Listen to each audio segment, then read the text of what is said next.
Hey, everybody. Welcome back to The Collective. We have another fantastic show. I am very excited to get this started. Now, before we get into anything, I just want to remind everybody absolutely make sure you are liking the show, subscribing to the channel, hitting notification bell, doing all that good stuff, getting your emails when this goes live. Before we get too deep into any conversation, I want to get some intros once again. Fran, you want to hit us first? Quick 10, 15 seconds, where you come from, all that good stuff, and then we'll go from there. I can't do Yeah. anything in 10 or 15 seconds. But I'm Fran Racioppi. I spent 13 years in the U.S. Army as a Green Beret in the Special Forces and have since gone on to become the creator and host of the Jedburgh podcast, where I tell the leadership stories of today's greatest leaders, founded on the principles that we learned in special operations. And I'm the founder of FR6, which is a security consultants and operations company. Bam. Look at that. 17 seconds. So pretty good. We're getting better. Your timings are I'm getting trying. better. I'm trying. And yes, anybody out there, if you haven't listened to the Jedburgh podcast, go do that now because it's well, not right now, but later because it is After excellent. this. After this, yes. Listen to this first and then go to the Jedburgh podcast. Exactly. New episode out today. So there you go. Today, sweet. Alan, what about yourself? You got to unmute yourself first, though. There we go. All right. I'll get it one of these days. My name's Alan Shebaro. I was in Third Special Forces Group with B23, which was a SIF unit. Did a few deployments. Got out and the founder of a WeDefy Foundation, a nonprofit dedicated to combat disabled veterans using jiu-jitsu as a form of therapy to reintegrate back into society. Bam. Nothing like it. And as Shaun says, there's something about the name Shebaro that I just immediately think of judo. Just wham, and you just yell Shebaro as hard as you can anytime you make a throw. And I do that now when I'm training. It's fantastic. Shaun, you got any thoughts off the top of your head before we dive into the convo? No, just good to see the boys and looking to see where the conversation goes. Who knows, but I'm sure it'll be a good one. Always. So let's start with this. It's kind of interesting that Fran came in here and he was a little frazzled initially, but it's been a weird vibe day. I don't know about you guys, but I've had some weird vibes out there in the world today. It's been one of those, everything kind of takes a little bit longer. Everybody seems to be doing things in a very odd way. And I'm not sure if you guys are feeling the same way, but Fran, how about yourself? What are you thinking? Yeah, what I'm thinking is snow. It's snowing in New England today. So that's what I'm thinking, which means that everyone's got to lose their mind at some point, right? Even though we're only supposed to get like, I don't know, like 2 inches, but um, it's not like the Great White North where you and Shaun are, but it's not too bad. Here's the thing. When we kick off our day, okay, and every day, parents especially will understand this. You have a plan, right? That plan often is defined the night before. It's like the last thing I do, right? Before I go to bed, I'll be like, all right, tomorrow I got to do these things. And these are my critical mass things that I got to get done. And these are the other things that'll be the nice to have. And for so long, as when you serve, I think especially like all of us and Alan, understands definitely where we came from in the Green Berets. Like that list could be like endless. It could have like 15 things on it, and you're like, there's no way that I'm not going to achieve all these things today. And then life goes on, and you have kids, and you have responsibilities. And for me, I've got the podcast and FR6, which are both essentially startup businesses. And that list of like 10 or 15 things that I actually am able to achieve in a day goes down to like 2, 3 if you're lucky. And by Friday, you're like, my God, I haven't gotten anything done because I got a whole page of stuff and all these other things got added onto it. And then you start getting into your day and you're like, oh man, all right, I knocked out 2 things. I'm going to hit my third and feel really good about it. And then the phone calls start coming in with the chaos because of the snow and everyone's losing their mind. And then you two gentlemen are like, let's talk about it. That's where we are this morning. That is a fantastic place to start. Alan, you got any thoughts on that? But I'm just going to do my best. Yeah, that's it. That's all we got to do, doing our best. Alan, what do you think? Want to talk about people losing their mind. Tried when we get snowfall here in Dallas. Oh, I damn. saw that. That's when people start going nuts. Like, I think we only have like, I think 4 plows for the whole city of Dallas. So, and everyone drives like it's a regular day. No one thinks anything different of it until they try to pump their brakes, and then they get a rude awakening. But it's chaos here when the weather's like, deal with 116 weather here. People can deal with that. That one's fine. Deal with the tornadoes. No one gives a shit anymore. It comes through. It comes through. But the cold will put Texas on its ass. It's funny too because it was minus 32 degrees centigrade last night here in Edmonton, so it was Yeah, good times. like, in all fairness, though, I did go up to Canada when y'all had your heat wave at 82. So I mean, I'm like, come on now, that's like our fall and springtime. Absolutely. Even in the summertime, we might see plus 30, something like that, which I think is about 80 or 90 degrees Fahrenheit, something like that. So, and people are complaining at that point too. So, Shaun, how's it been for you this morning? Well, everything's good at my end. I mean, it's snowing, it's cold, but that's the usual up here at this time of year. And I'll just look outside at the grayness of it right now, is what I'm looking at, and just think, well, this afternoon I'm going to go for a ride, as I usually do. And I suppose that's the thing that I'm thinking about while we're all talking is, irrespective of how many apocalyptic weather scenarios are moving into our neighborhood, the fact remains that there's still things that have to be done. There's things that have to be done, as Fran said, for our kids, for our family, for our business, and then for ourselves. And so, as Fran was talking, I was thinking, yeah, well, I wonder if one of those 15 things is for Fran is he going to get some burpees in on that list? Is he going to get some knuckle push-ups in on that list? And it's kind of key. I mean, it is kind of key because as part of the Jedburgh podcast, I've seen it recorded at all of the CrossFit games and all of the things where there's magnificence of athleticism. And yet I'm hoping that Fran has got on his list, get in my maximum burpees today. So yeah, things can get busy for sure. But no matter what's going on with the apocalyptic weather, for sure I'm going to get out on my bike today. That's what I'm thinking. Absolutely, Fran. I have two workouts still to do today, and it's already noon. So as you guys may have noticed, um, I am doing 75 hard. So Andy Frizzela's mental toughness challenge, and this is a very interesting one. I haven't done this before. It's also been quite a long time since I worked out twice a day, minus some of the stuff that we've done at CrossFit Games and that where that was definitely the definition of the Toby Keith song. You know, you're not as once as you I'm not as good as I once was, but I'm good once as I ever was. And I was able to fake it for a couple of days and get some stuff done. But this is 75 days, 2 workouts a day. You got to maintain a pretty decent diet. Read 10 pages, drink a gallon of water, take a picture. And those workouts are 45 minutes a piece. And I'm on day, I think it's 18 is today. And the caveat here is if you miss any one of those things, you got to start over. So if you don't do it, and no cheat meals, no like, okay, well, today I'm going to eat a whole pizza and, tomorrow I'll get back on it.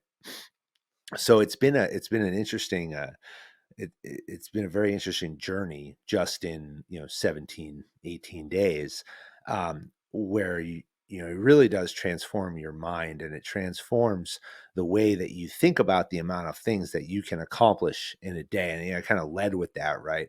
And what are you prioritizing, and then how are you using the other time in your day when you know that you have to do these certain things? And any one of these things in its own world is not a big thing.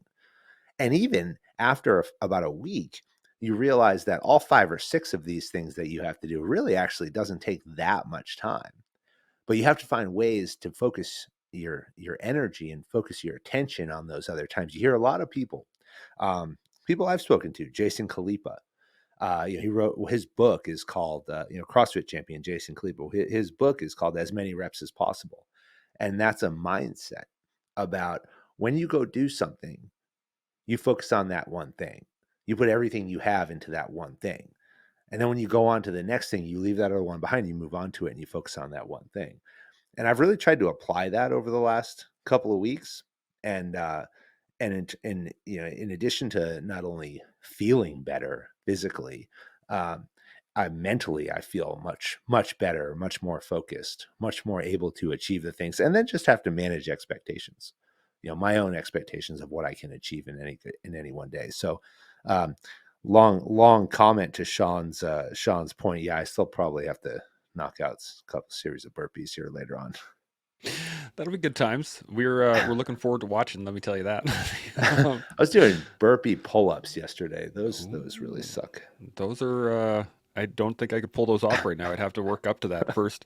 You bring up an interesting point though, in terms of like choosing to be consistent, and I think that it's such a great thing to start off, because you're right in, as we started the conversation with like the idea that things can come in and your whole plan can be thrown to the wayside because of chaos, right? The world happens, things come up, but to choose consistency even though stuff like that is happening, I think is it's a great place to kind of start. Alan, you got any thoughts on the ability to like choose consistency?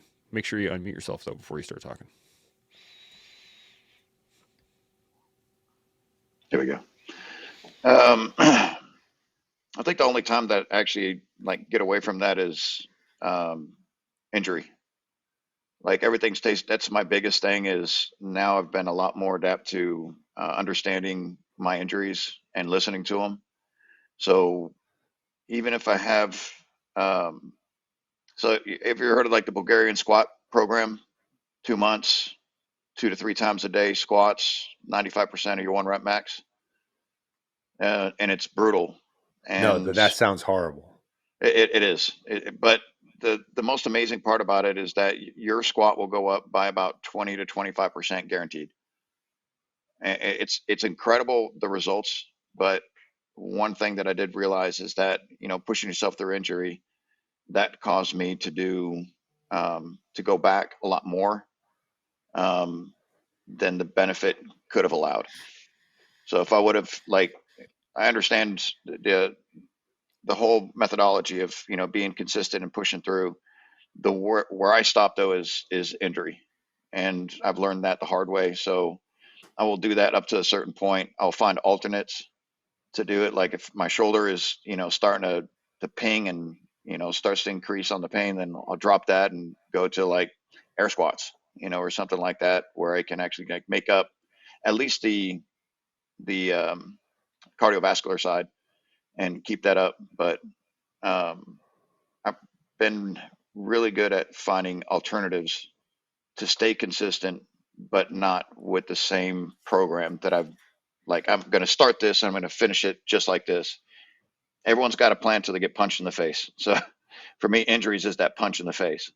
So finding that alternate is been my game. So I don't necessarily start and stop exactly what I intended to doing, but I'll finish with something equivalent to it, as long as I stay consistent with it.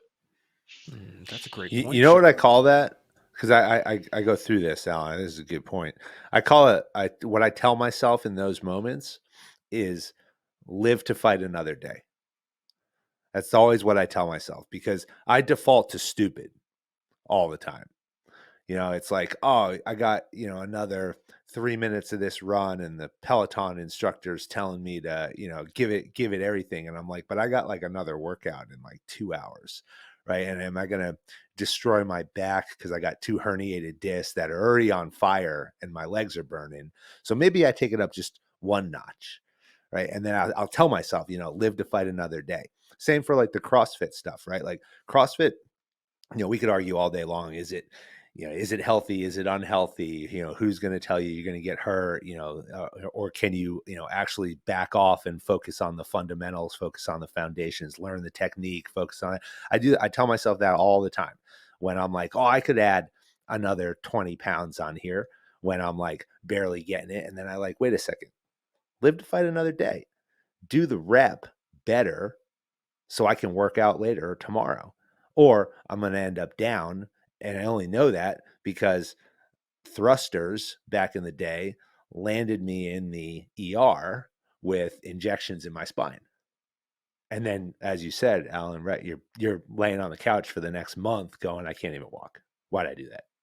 Live to fight another day. That is a fantastic point, Shaun. You got anything to add on this? Well, it's a fine line. It's a fine line for me anyway. The tipping point often has me tipping deeper into injury, sometimes tipping out of injury, but it's a fine line for me where I like to ride the edge. And so I was just recently complaining about my janky right shoulder as I was trying to do 50 push-ups in a row. I failed at like 47 or 48 because of my stupid shoulder. And I wasn't whining about it. I was just saying like stupid janky shoulder. You're And whining about it now, though. whining I feel about like. it now, buddy. And by you bringing that up, by you shining the spotlight on that, it's even more whiny. And so I was whining about my janky shoulder, and three people, because I was chirping about it in my Instagram live, three people dropped into my DMs separately throughout the day. And they were either a physical therapist or they're a strength and conditioning coach. And all three of them just were super keen to provide some help, were going to give me different ways that I could work around my shoulder, different glide path routines, and different offloading sequences, and yada, yada.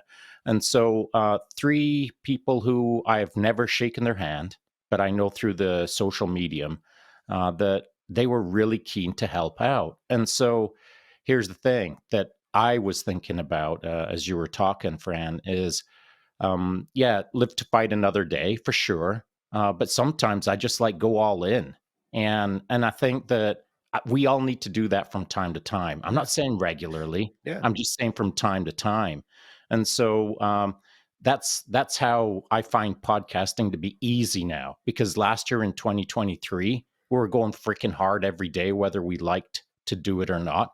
And now once a week seems like child's play. It's like almost yawnerific easy compared to every freaking single hellacious day that we were hammering on this thing.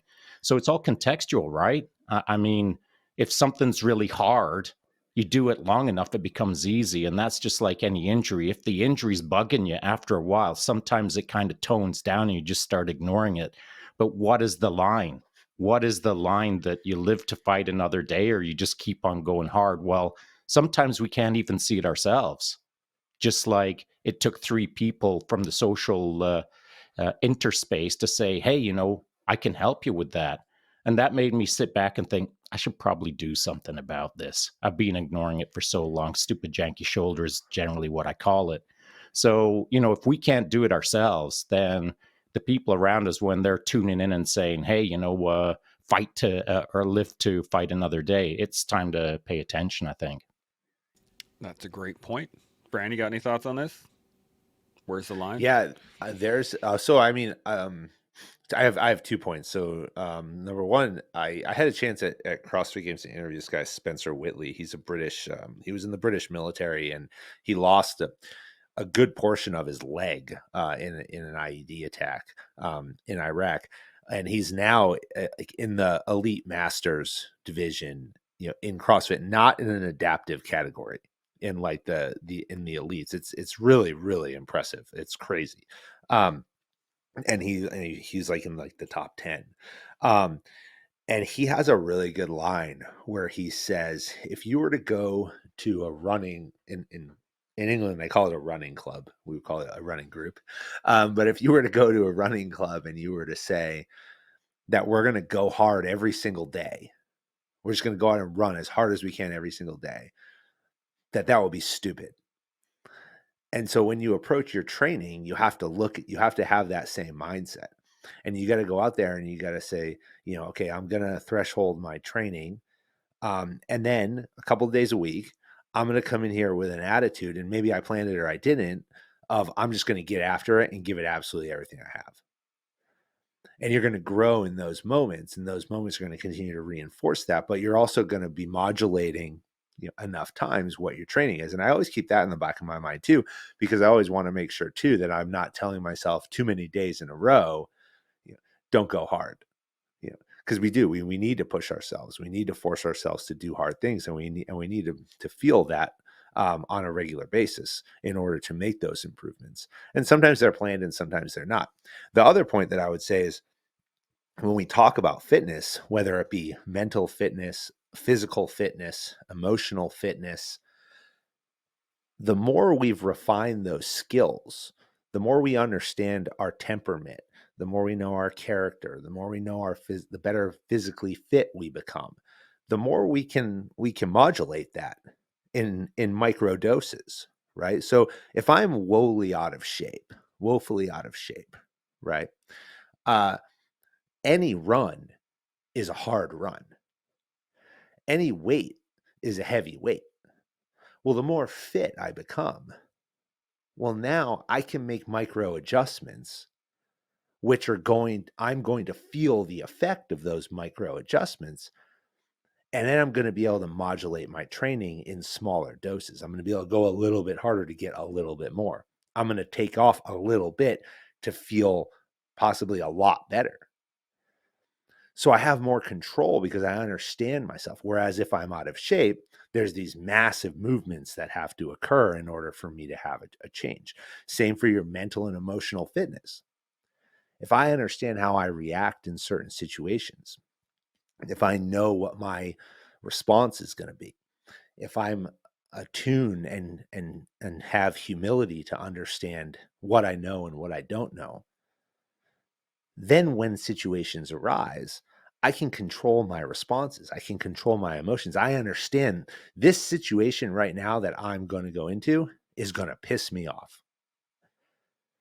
So I'm able to go in there with that in the back of my mind to temper my response. Whereas if I don't have that understanding of my emotional and mental well-being, then I'm going to go off the handle. I'm going to lose my emotional control. And nobody wants a leader that lacks emotional control. Bam. Dropping the mic right 20 minutes in. Look at that. Alan, you got any thoughts on this? Yeah, so for me, that line that Shaun was talking about is the difference between being hurt or being injured. I agree with both Fran and Shaun about pushing those limits each time, and by pushing those limits, every 1% that's gained, you can make your adaptation to it. I agree 100%. So one of the things I stopped doing was using like a spotter for squats, and not necessarily. It was more for the mental aspect of it because if I knew there was someone behind me, like I had someone that could help me lift the weight up, right? The downside to that was is that I knew that there was someone behind me that could help me lift the weight up. And so even if I felt something going off in my back or my knees or my hips, whatever it might be, I would still push through it to finish. And 9 times out of 10, that would be my last squat for the day. Because I would injure something, I'd feel it, but I'd want to push through that last 10%, which my body's giving me indication, stop doing this, or adjust yourself or fix whatever's wrong, and then get back to it. I started about 7, 8 years ago just using the bumper plates because if I can't lift that up, then I'll just dump it. No one's there to spot me, no one's there to help me out with it. And that gave me more motivation later on because I knew that one, it was 100% me that made that lift and not with any assistance. And two, anytime I feel anything going off in a lift, regardless of what the weight is, and it's usually bad footing or, the weights might be shifted off or something. But having that ability to make that decision in the short term of giving up what you're doing right there, like quitting. There's a difference between quitting and quitting while you're ahead, and I feel that's overlooked a lot. Even not just lifting, but training as well. If you train 6, 7, 8, 9 rounds and you're just completely spent and you're going with someone that's fresh, the the likeliness of you getting injured, it starts to increase dramatically once you get to a certain point. Your mental thought process is a lot slower. Your reaction time is slower. Your ability to use your body, your weight, your muscles, is a lot more difficult because they've gone through the strain. So that what that does is that it lowers your ability to improve and increases your chances for injury. So for me, that determinative line is I'm always trying to move that line forward. But once I cross that line between hurt, sore, even discomfort and pain to injury is where I drop it. Interesting. I got an interesting thought on this, or a question on this one, but Shaun, you got any thoughts before I jump onto it? Yeah, I do. So I really like what Alan and Fran just put out. Fran starting us off with kind of establishing kind of almost your bandwidth. And I really like how that's kind of shaped up as the topic right now, anyway. And I think that there's almost an opportunity to be able to explain to people right from the get go, right from day one, that, hey, you know what you're doing on day one? Your only job is to start learning what your bandwidth is, your entire battle space in front of you. So on day one, you've got next to no battle space. And then on day 100, you've got a bigger battle space to play with. You've got more bandwidth to play with. You understand when you're hurt and when you're not hurt, when you're tired, when you're not tired, when you're sore, when you're not sore. How much weight can you move today versus how much weight can you move 100 days from now? And having those increases or having that bigger bandwidth to play with allows that granularity for you to start adjusting things and tweaking up for an optimal path forward. But no one says that on day one. No one explains to you on day one that what you're doing is building opportunity, your understanding of the opportunities that are in your future. And so I really like that, you kind of put that out, Fran, and with Alan talking about the difference between hurt and injury, 100%. But for me, like back when I was young, I was usually driving towards injury rather than driving towards hurt, because hurt was like, whatever, no big deal. You're pretty much in the hurt locker on a regular. So I never really categorize things as hurt versus injury. And I think it's a great way to look at things. And I wish someone would have told me when I was younger that it's important to, irrespective of what's on the go, unless it's mission critical, unless it's actual. And I'm not talking about training now or in the gym or in the swimming pool or anything like that. I'm talking about mission critical. Then, okay, certain things will certain accommodations will be made. But in training, the difference between hurt and injury is often not discussed in a way that it is tangible and has consequences in the conversation, in the sense of, listen, do not push yourself to the point of breaking on the regular. No one ever explained that to me. And I'm not sure if that is explained as often as it should be to typically young men who have big egos and want to go kick that ass.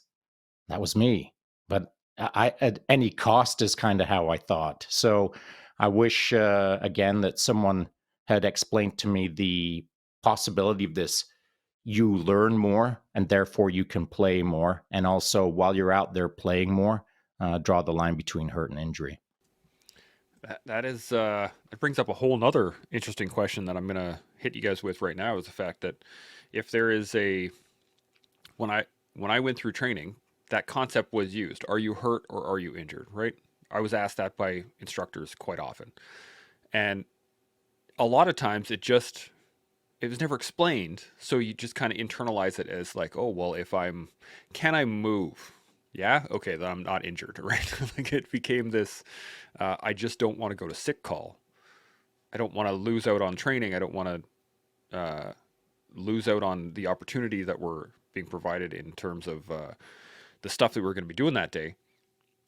But there were many times that I probably should have stopped because I now have to deal with all those injuries. And I remember being 20 something, going through all this and not really having the understanding of the consequence of what that was going to be like.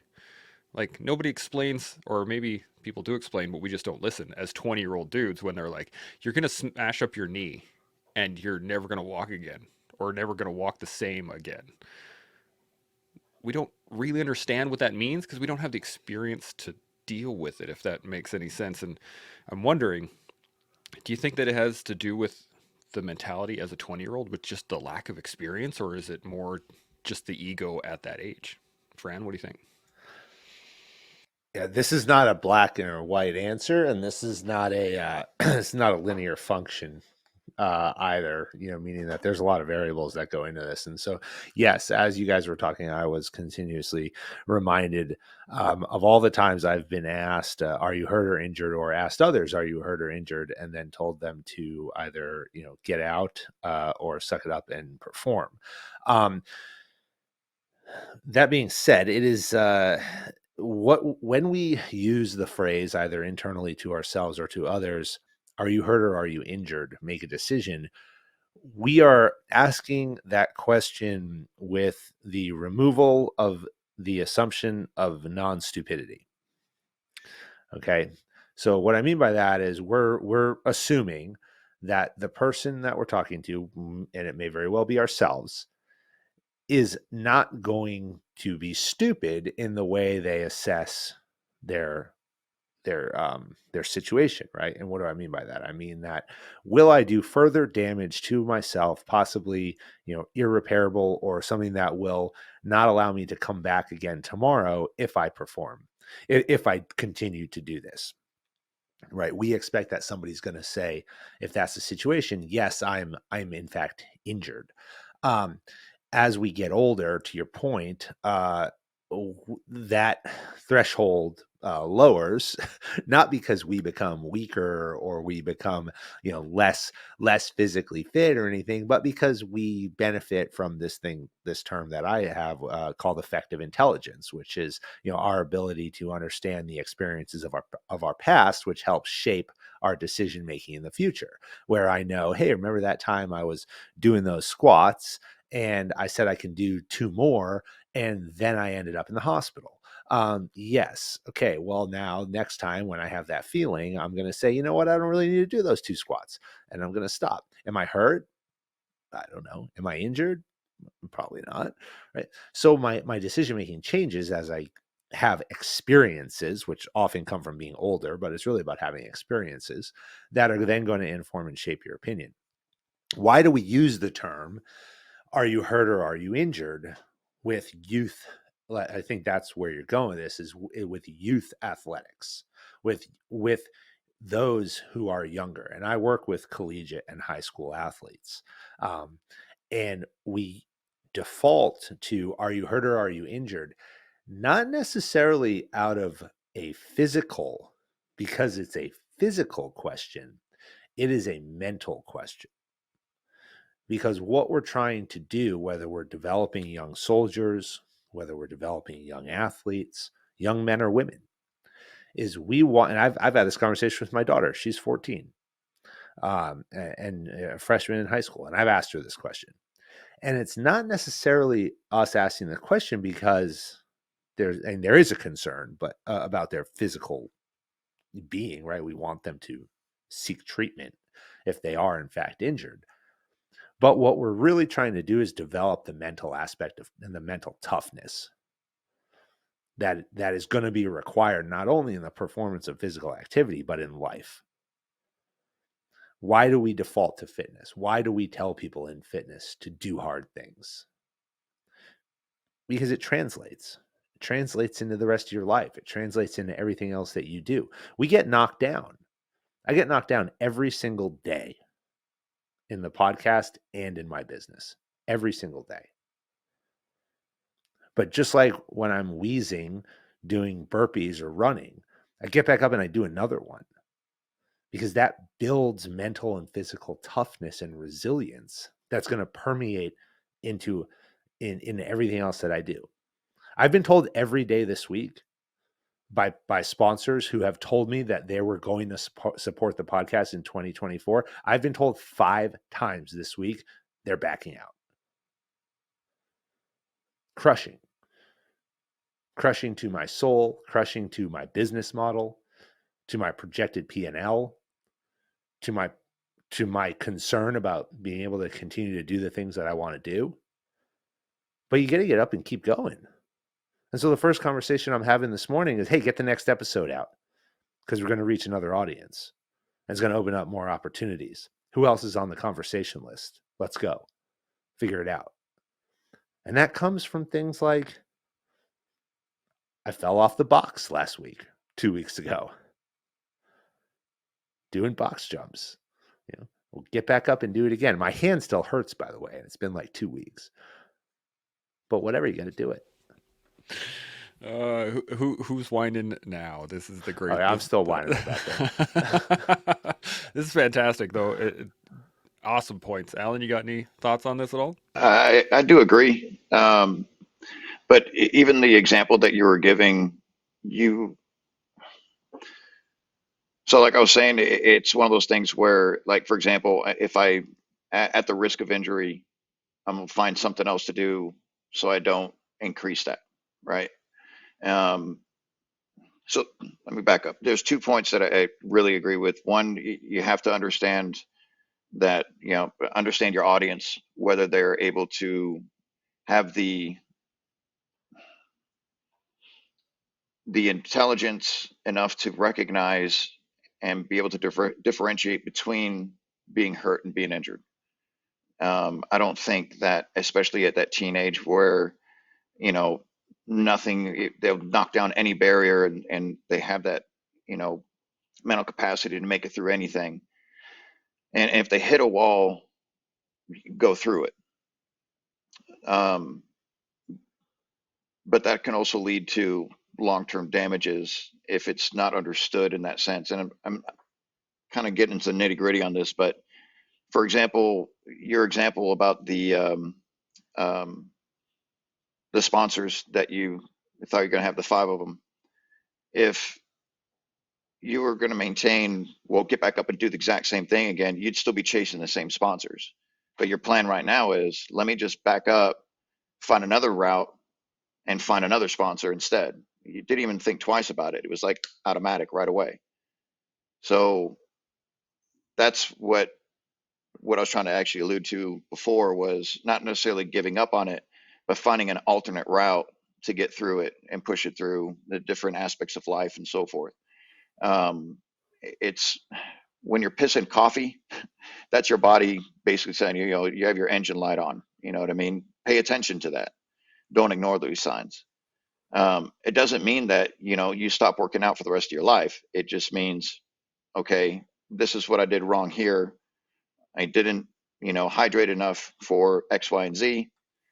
I'll correct that, move forward. But there's always got to be like a correction, whether it be on your path or on your prep, where you need to change that for the next event. And for Fran and I, you can really relate to this, but on Team Week, right? There's so many different ways to get through, that portion in Team Week. How many different ways have you seen that the 55-gallon drum of water being, restrapped in different ways, to make it work? There's no just one way, but if that one doesn't work, find another way of doing it to get through that finish line. That's a fantastic point. Shaun, you got any points to add? Well, what I like about this conversation is the fact that it should be encouraging to a lot of people out there, and here's why. Because from at first glance, or from an external perspective, if you're just kind of checking out what Fran does on the Jedburgh podcast, etc., it looks like everything's going swimmingly, everything's going magnificently. It's got a super clean, super professional feel about it. It's got all the guests. It looks magnificent, but no one would know unless they were listening to what Fran had just said. No one would know that there's any minor struggles in the background. No one would know anything about sponsors, whether he's got all the sponsors or no sponsors. No one would know until Fran just mentioned that 5 just dropped out. But that doesn't change the quality of the podcast. It just changes Fran's direction, how he's going to solve the problem.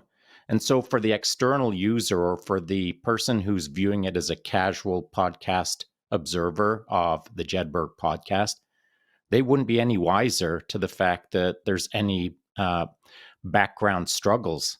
It's just magnificent episode after magnificent episode. Everything looks the same, except to Fran. And so then I guess it comes down to whether Fran is continuing to smash as he does, and there's hardly a blink to anyone else out there who's observing, or whether Fran lets that kind of corrosive or that sort of invasive feel of things aren't going really well or things aren't going to plan.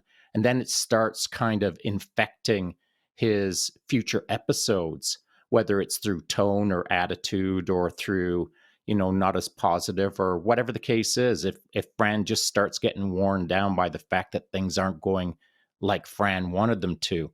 But from my perspective, whenever I've seen anything that Fran puts out, it's always kind of like tier one material. In fact, it's kind of almost gold standard as far as I'm concerned. The fit, the finish, the sound, the imagery, it's all super good. But again, the casual observer would never know that there's anything going on in the background that is a struggle for Fran. And so this conversation as a whole should be encouraging to everyone out there who's checking it out, that when things look like they're going well for someone on this panel, perhaps, it doesn't mean that things are going well. It just means that we manage them well. And it doesn't mean that everything is a home run. If it looks like a home run every single day, it isn't a home run for anyone on this panel. We just manage it as well as we can, and it might appear to be going well. But there's always struggles. There's always sponsors. There's always something that is going on.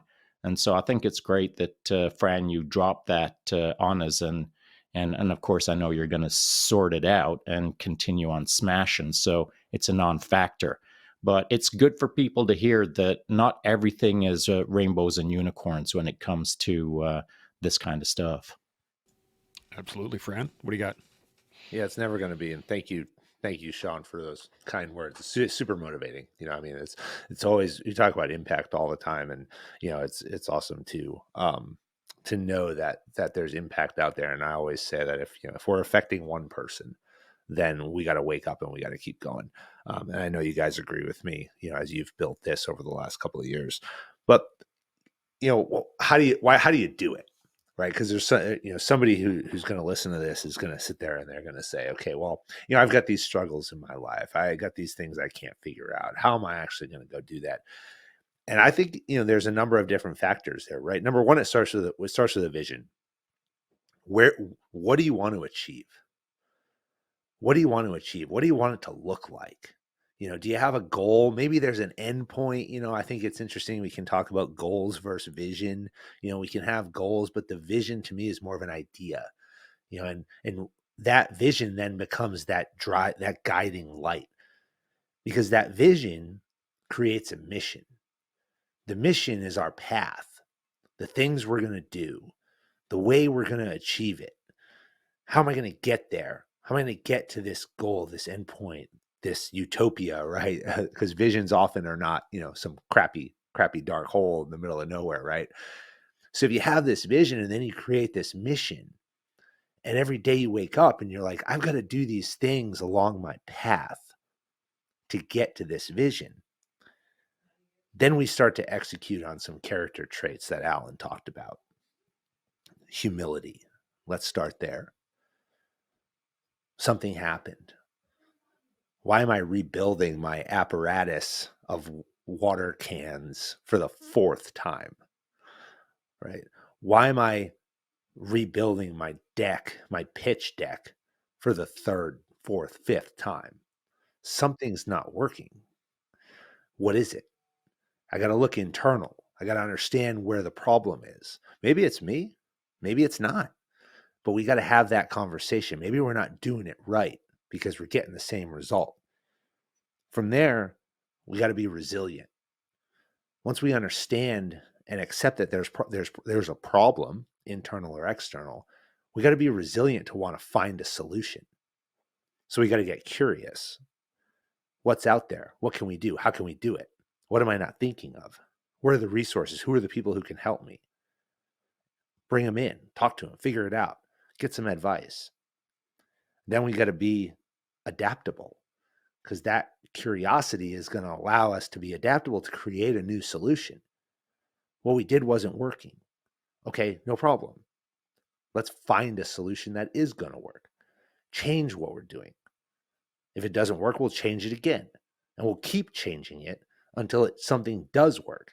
And then the reality is that will probably work for a little bit of time, and then we're probably going to have to change it again. And how resilient can we be to continue to be adaptable? And then we're going to get knocked down on that path, on that mission. That's bounce back. To Alan's point, in Team Week, we literally assess for bounce back. You are supposed to fail. There are things that are designed where you cannot pass. Regardless of what you do, you are going to fail because that's how it's designed. And why do you have to fail? You have to fail because we have to assess your ability to get back up and then demonstrate humility, resilience, adaptability. Get back on your mission to achieve your vision. That's what we're doing. And whether we do that to become a Green Beret, whether we do that as an athlete, in our business, it doesn't matter. We do that in our families. That's life. That's life. I really love that. I wrote down a little while ago, burn the ships. And I think I've seen that on the internet a lot. And I've always looked at it as an all or nothing attitude, right? And it is. That's the whole concept, right? You land on shores, you burn the ships, you're not leaving. But I did not take the time to develop that thought to what you guys are talking about. And I think that it goes to exactly what you're saying, Fran, is that it's not a question of burning the ships and you're going to advance at all costs. You're going to burn the ships and you're going to figure out a way because there is no way back. So it doesn't matter if you make it 10 feet into the jungle and then have to back up 5 feet and go around down the beach, or you have to jump in the water and swim a little bit, or whatever it is. It's the fact that there is no going back from here. So we're going to figure out a way forward. And whether that is laterally and then forward, or, northwest, whatever direction you need to go, or backwards for a bit, swim to a different island. But you're not going back to whatever it is you came from. Alan, you got any thoughts on this? And I know this is going to seem like all these phenomenal points that everyone's bringing up. This is going to sound very minute, but one of the big lessons that I learned in life was literally on the STAR course in selection. And the piece of advice that I was given was, don't step over your obstacle, go around it. And that seems like a very simple concept to adhere to. I didn't, of course. Um, I was the one going over because I got this. I got this. You tell me to go. It's going to take me another 2 minutes to go around this when I could just go. It takes me 15 seconds to do this. Until about the seventh or eighth obstacle that I came around, I'm like, holy shit, this is tiring. And then I started kind of realizing what the person said. And I'm like, let me start going around it. And all of a sudden, now I understand why, is because you're going to burn out twice as fast. So it was a very small um, lesson that was taught to me, but it carried for years later. And it was a great lesson to learn. And I apply that in different parts of my life all the time. Am I stepping over it and making things more difficult for myself, or do I find another route around it? And I try to keep everything in my life to as simplistic as possible, to like little lessons like that can be applied to pretty much anything in life. And in jiu-jitsu, in a bad place, you're trying to pass someone's guard. Well, this ain't working. Let me try another way. Same thing. Absolutely. And we're gonna watch the language for the next little while. Shaun, you got any points on this? I do. So, as Alan was saying, he's talking about economy of motion or economy of forward momentum by finding the right route.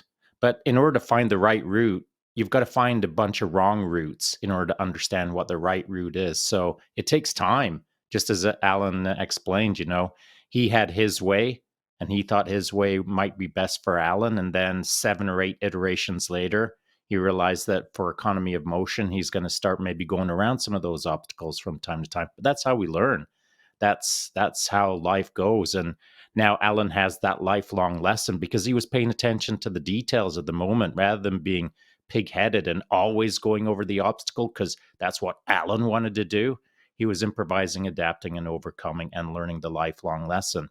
And so Fran has a vision called the Jedburgh podcast. Alan has a vision called We Defy. And so those visions and those paths forward, they're no small undertakings. And Fran and Alan, I'm sure, would both agree that along the way, they've had some setbacks, but they kept moving forward. And it's those setbacks, I think, that are the thing that teaches us the most. If the path forward was easy peasy lemon squeezy, then what would we learn in the process? Not much. We would have the outcome that we seek, and it would almost feel empty, or at least that's the way I think. If anything comes to me too easy, I typically don't value it as much.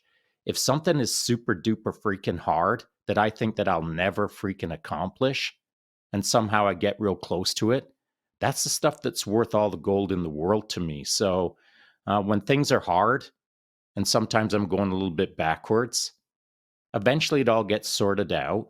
And in the future, I can look back and think, I'm glad I stuck with it because it was worth the path. It was worth the journey. It was worth the grind. It was worth the hardship. It was worth the failures. It was worth thinking that I would never get here. And yet here I am. And so I think that it's more attitude based for successful for momentum than anything else. Even if you don't have all the lessons in life, your attitude will create success.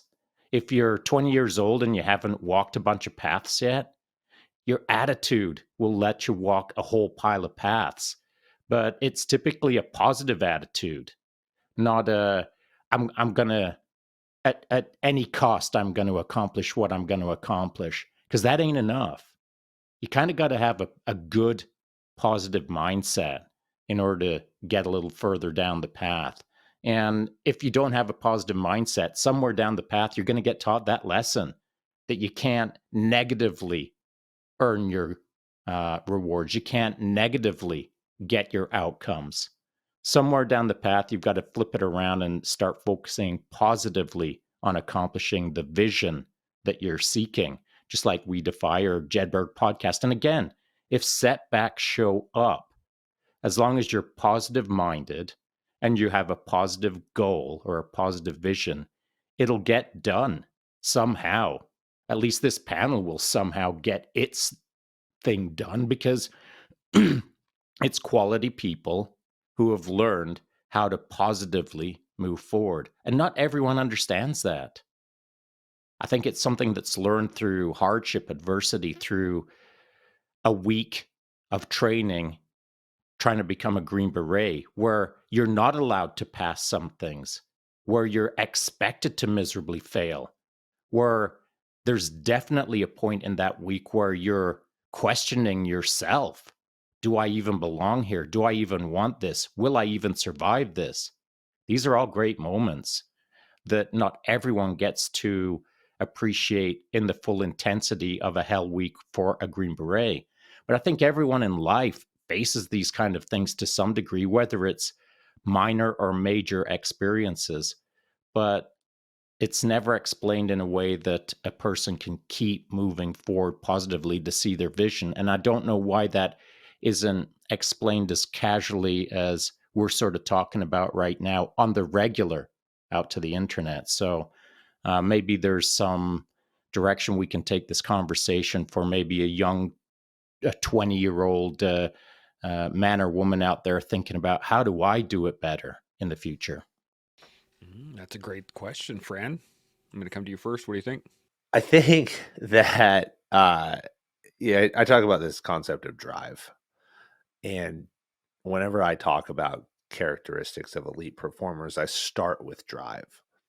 Because drive is defined as our desire to want to do something, do more, be better.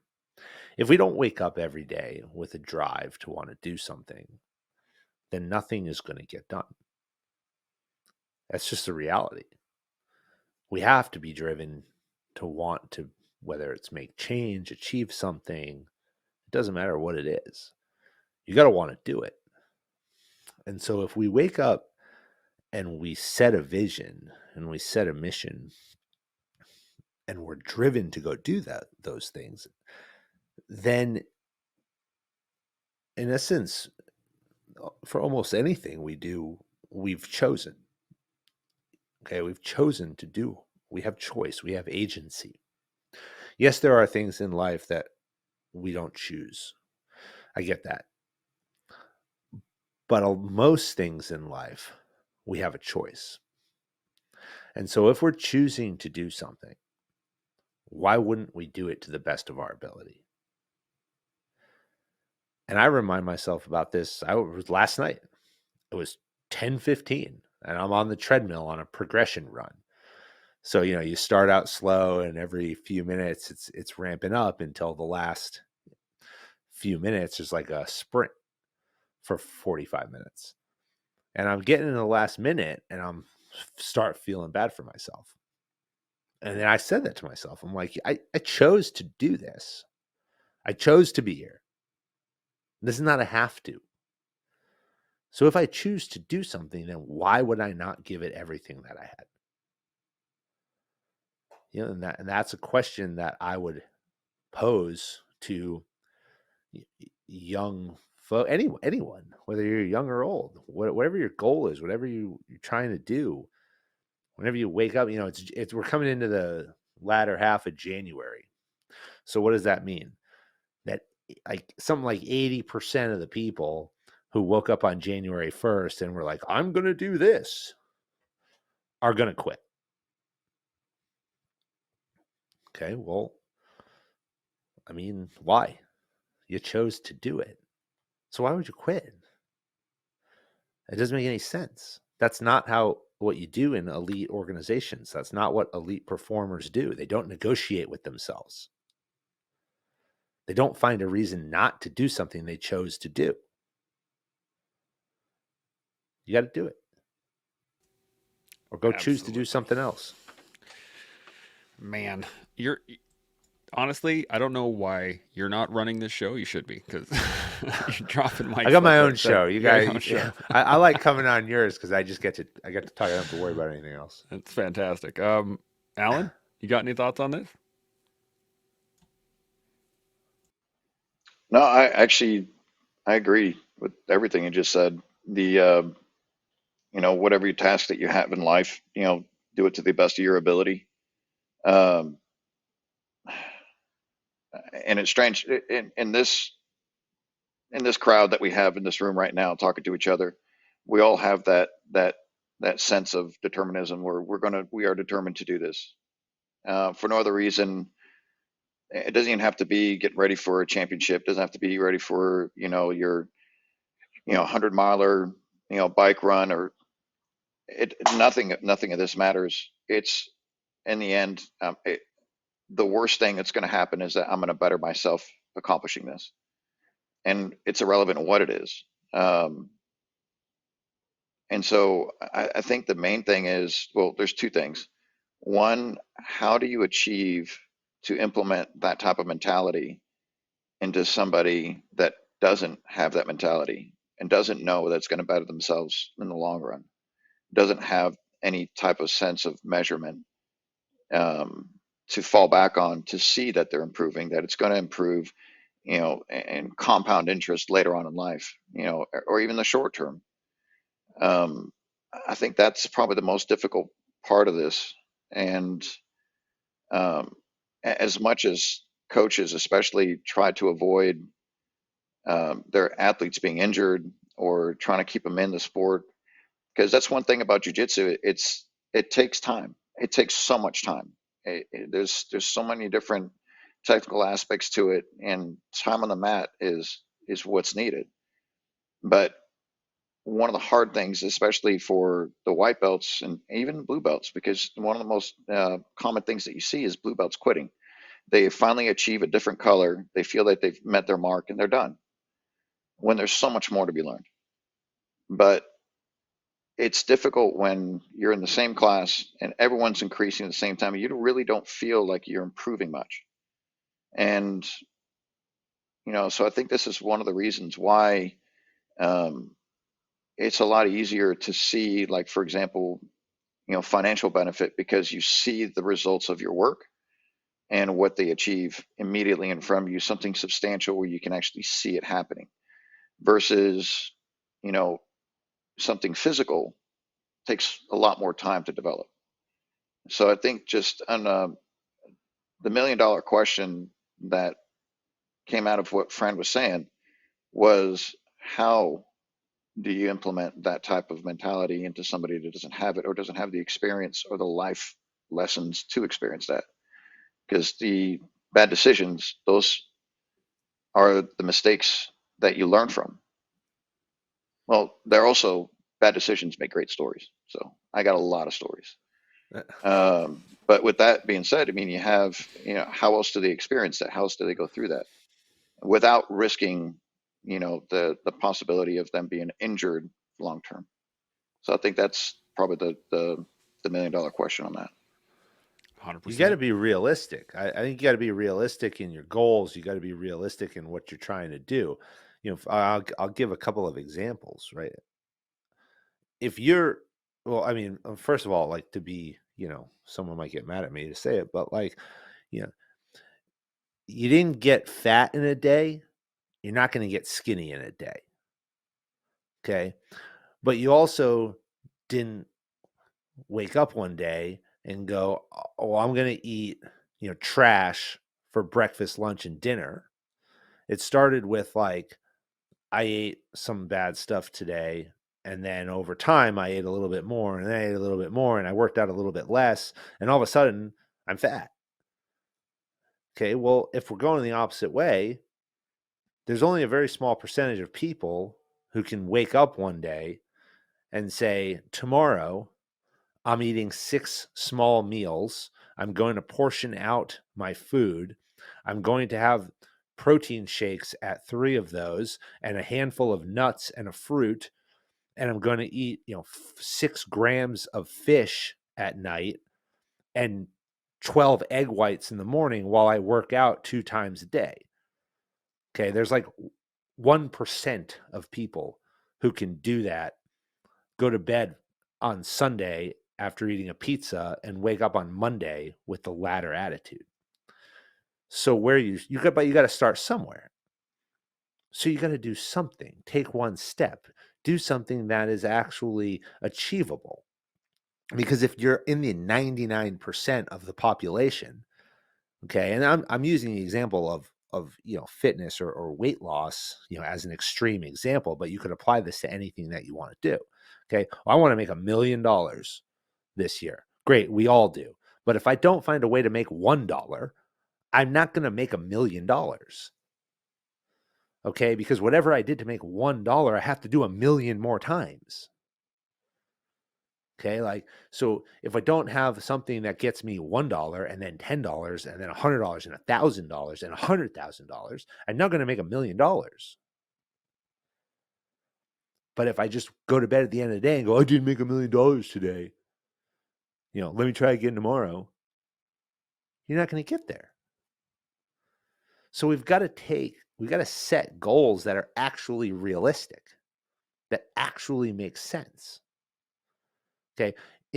We've talked a lot about the podcast. In my security business, 90% of the work we do is government related. State government, state of New York, state of Connecticut. We have some private clients, but mostly state work, which means we have to bid projects. Okay. That lead cycle, anyone who understands sales, that is a long sales cycle. Okay. Because the government doesn't give contracts to companies they never heard about, right? Or haven't done anything and have no history of past performance or set ridiculous price points for what they're doing, which means that you have to become a subcontractor, which means you have to do one small part of one small contract to then do one small part of one medium contract to do a small part of a large contract to then maybe win as a prime a small contract at a very, very low, if not maybe a 1% or zero margin. And then do that for a couple of contracts to build the past performance before you can number one, before you actually figure out what the hell you're doing, right? But then also before you gain experience and credibility and an understanding where people look at you and go, oh, those people know what they're doing. By which at that point you can potentially maybe command a higher price point with a better margin. But that takes an incredible amount of patience. And Alan, I think that's what you're talking about. You're talking about having patience. But we've got to be willing to take the steps to do those things. If every day I go to bed and I go, I hope I win the $600 million security contract tomorrow, it's not going to happen. It's an unrealistic goal. Maybe I win it in 20 years, 10 years. But guess what? I got to do 600 million other things first to ever have a chance to do that. That is a fantastic point. And the not only that, it's the same concept as banking your retirement on the lottery, right? And I've heard that a lot. I don't know. I feel pretty confident the last couple of months when it was some big numbers. I actually said it to my wife. I'm like, I feel good about this one. Guess what? We didn't win. Yeah, the odds. It's funny. I was watching something a little while ago, and it was kind of hilarious. And they were saying that the odds of you getting hit by an asteroid are about the same as you winning the lottery. And I was like, that puts things into perspective a little bit. Shaun, you got any thoughts? I was even looking at boats. Boats. Oh man, Yeah, I was looking at boats. I buy this boat. No, there's. I don't have. I don't have it. You didn't get it. Shaun, you got any thoughts? Yeah, I do. So just like buying a lottery ticket, your chances of winning are pretty low.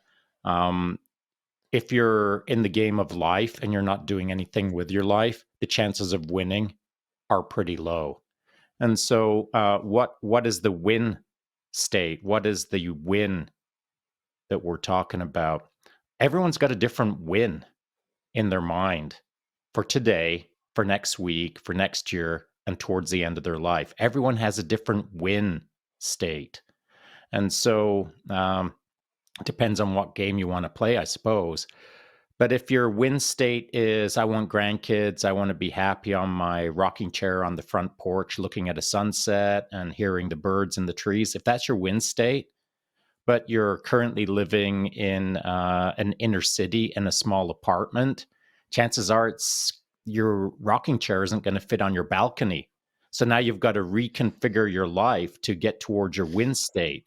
And if your win state is a massive front porch with a wildly long view of all of your acreage, well, now your win state looks different again. And so I think sometimes the win state has to be a little clearer so that you can refine it down so that you can accomplish it in a reasonable time. So again, that idea of sitting on your front porch on the rocking chair and enjoying retirement, if your win state is on 1,000-acre property, that's different than on a half an acre property. And so you've got to be clear with what your win state is, not only for today, but on the back end of your life. And so a lot of people will take that work path, that forward trajectory that they need to engage in to get to their win state, and they'll remove the work and try to replace it with a lottery ticket. Because the lottery ticket is low cost. I mean, it costs you money. It's a fool's tax, actually. But that low cost for the ticket seems like, okay, no big deal. It's $10 today. I'm willing to gamble my $10 to see if I get my end state vision, which you'll never will, because it's again an asteroid moment. And so there'll be people that will easily throw away $10, will easily throw away an hour of their life if that $10 costs them an hour of work. They'll throw that away rather than hang on to the $10 and plonk along steadily over the days, over the weeks, over the months, over the years to get to the point that they've earned. So, do you earn your idealized future, or do you shrug your shoulders, sit back, and try to buy your idealized future? That's a tricky one. And I see a lot of people looking for the lottery win rather than the earned it win. That that's a tough one because I think a lot of people recognize how difficult the path will be. We say this pretty often in throughout the show and with all the people we hang out with. Do the work, be open to it, be available for it, be excited about it. Get involved, be a part of it, and I think a lot of people recognize how much work they're gonna have to put in, and they don't want to because they're comparing their ideal end state, as you said, to someone else's now state, right? So that you have these, I want to have $1 million. Well, why do you want to have $1 million? Well, because I saw my friend down the road and he's got a Lambo, right? And he's got $1 million. Well, so what? Why is that what you want?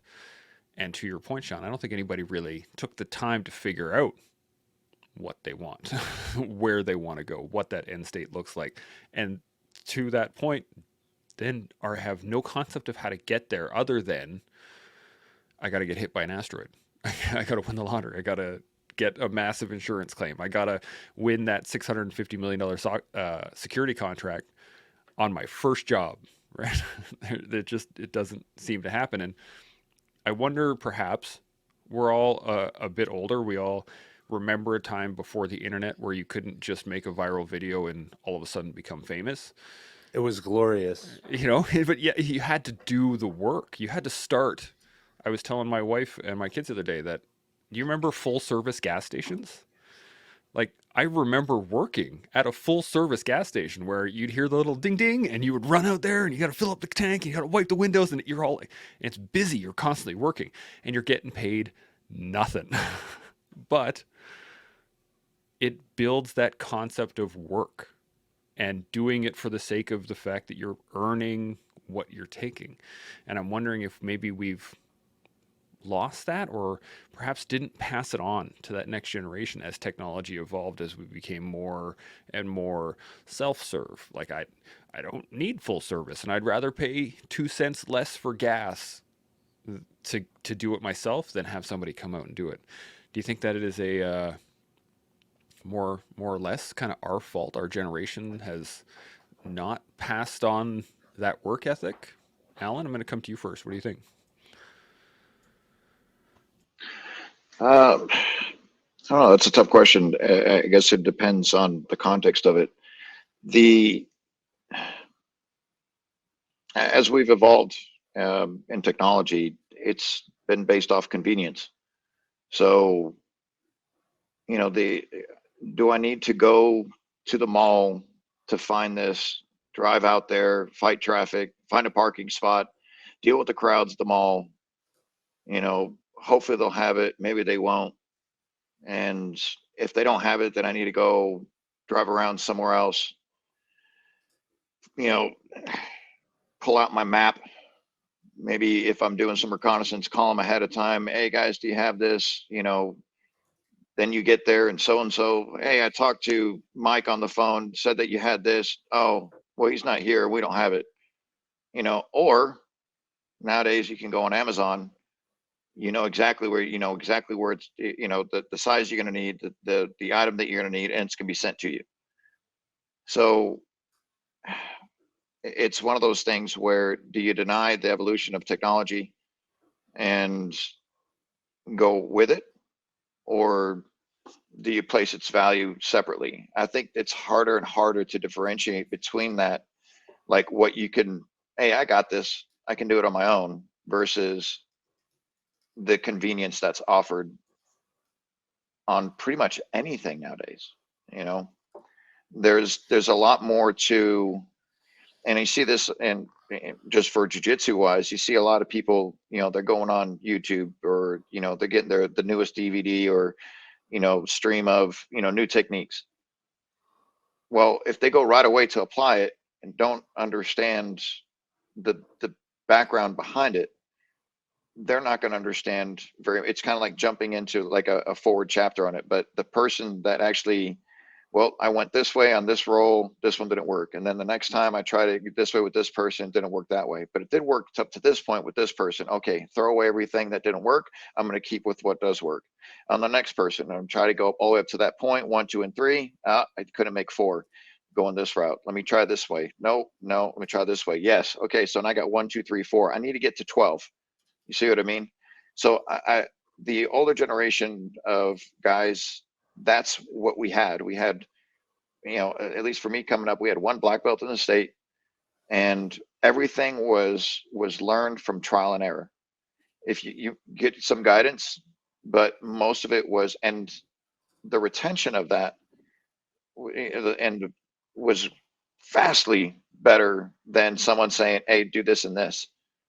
So again, it's understanding the benefits of it, but having someone else, like trying to tell someone to recognize, hey, you can do it this way, but there's a lot more benefit to doing it this way. But the argument is always going to be, yeah, but all I have to do is A and B instead of having to do A sub point 1, sub point 2, 3, 4, 5, 6, 7, and then B. Does that make sense? Absolutely. So I think that's where it's getting a lot more and more difficult nowadays, is because everything is been built based off convenience, and everything is a lot easier. It just seems like that is the natural route when it's not, but it was designed that way. So it's literally showing people like a different way of doing things where they can capitalize off the benefits off mistakes, rather than finding the easier route and not knowing how they got there. Absolutely. That's a fantastic point. Fran, you got thoughts on this? Yeah, I don't think people aren't willing. This is a tough one, right? Like, I know and I do it all the time. I question the work ethic of up and coming generations, right? Do they have it? Where have we failed? What don't you see? Um, I think people are willing to work hard. I think that the point about comparing ourselves to today to what someone else's today is, or what you said, whatever, I forget what you said, but it was like comparing ourselves tomorrow to someone else's today, someone in that vein, right? Is a byproduct of social media, that we didn't have like before, right? Because now it's just so easy to go onto something, on someone's Instagram page and see like this perfect world that they've created on their Instagram page. And what most people don't realize is, like, first of all, that's fake. Okay. Like, there are entire teams of people who are employed by the majority of celebrities or influencers who create their Instagram pages and curate that content and advertise it in a certain way and work, and actually work with Meta, okay, to get that stuff put up to the top of feeds to increase their followership and all that stuff. So, like, there's all this stuff that 99% of people cannot afford, do not have the means to do, right? Don't have the team to put together, the resources, right? Or quite frankly, like, even the bulk of content that you need to be able to find interesting to that many people, right? Nor have you probably done something else in your life previously that automatically puts you, steps ahead to be able to do that. And so, it's really easy to look at those things and go, man, like, that's so crazy. Like, why can't I do that? What the heck, And you have to stop and think, like, oh, well, like, that's a multi-million-dollar production just to put that post out. Like, I'm here on Capwing, like, my phone's in a, against my desk. I mean, like, we're talking about two different things. Like, I don't have money for paid ads. Like, we're on different playing fields. Now, back up, right? So So get annoyed, get frustrated. I do every day. Okay. But now to all your points, and all you guys realize, like, how long's it been since that person's been in the game versus you? Okay, like The Rock is, the Rock, like, Dwayne Johnson is literally voted, like, last year, like the most recognizable face in the world. Okay, well, that dude's been doing this for like 40 years. Okay.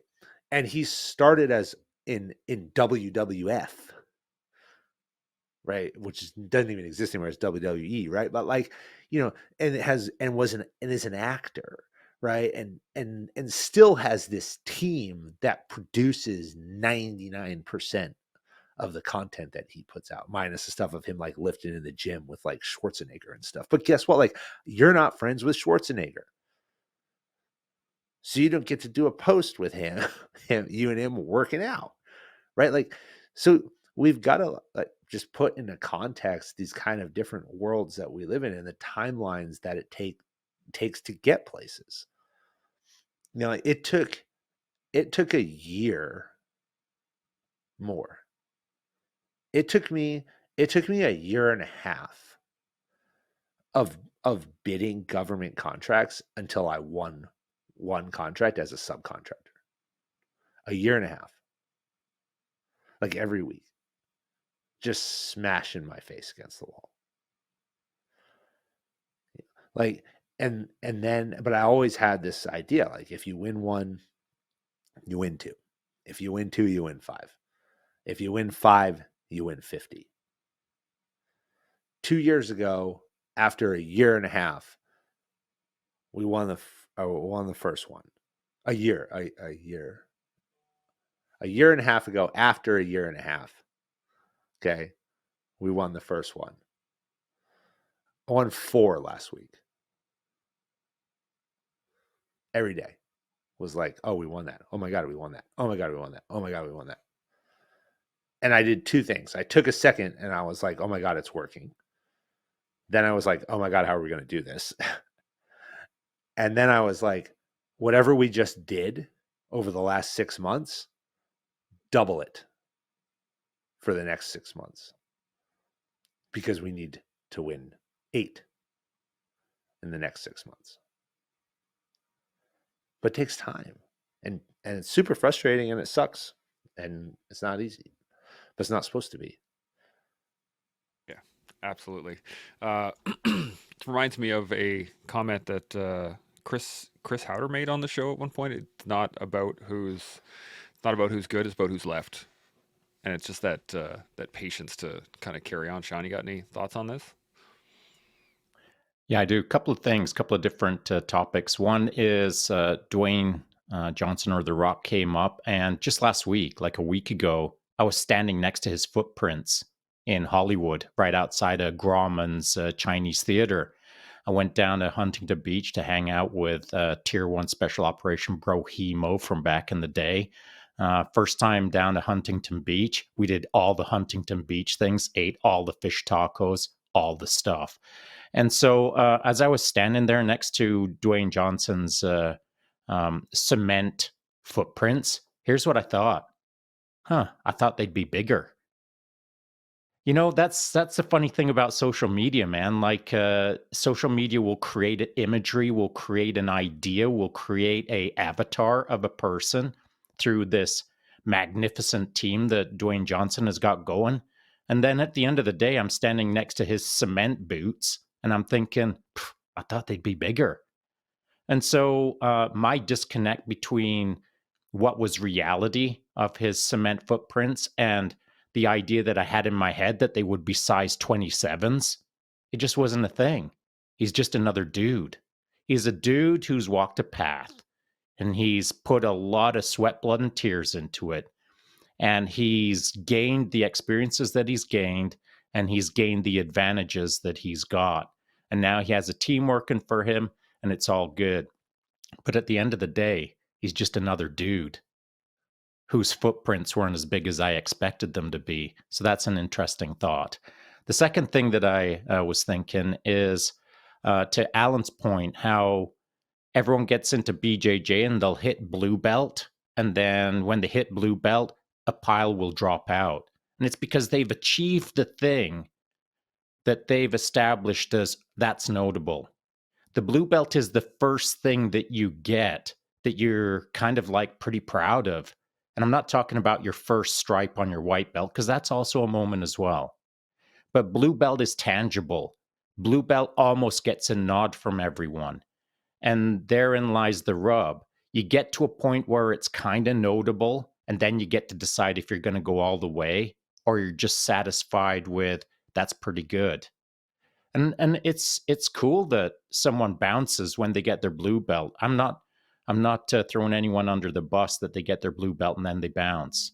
I think it's awesome that someone can get their blue belt, but that shouldn't be the end state, as we all understand.